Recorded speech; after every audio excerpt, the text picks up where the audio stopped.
she almost didn't make it back. Not in a metaphorical way. Not in a she had a rough year kind of way.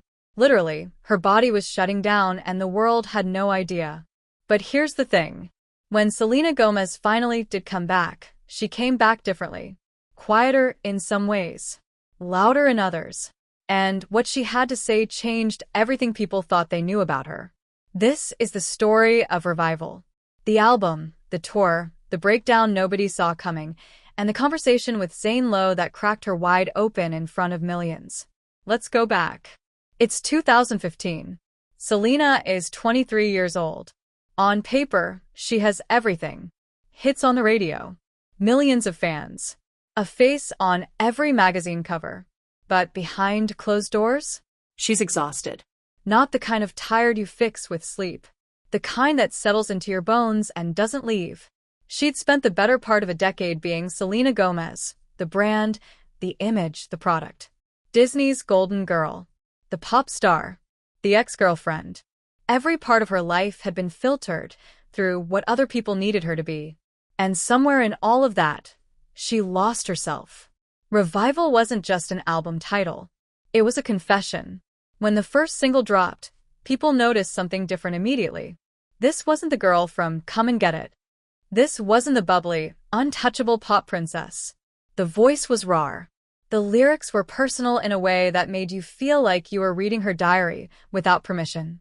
And you were. She said in interviews around that time that writing the album felt like therapy. Like pulling things out of herself she didn't even know were still in there. Pain she hadn't named yet.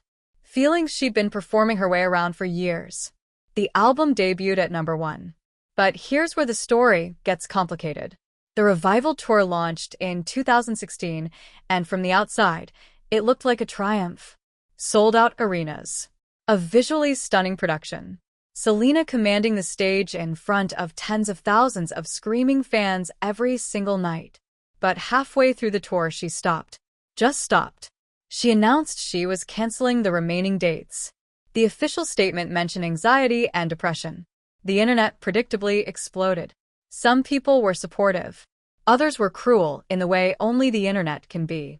And a whole lot of people just didn't understand. How do you walk away from the biggest tour of your career?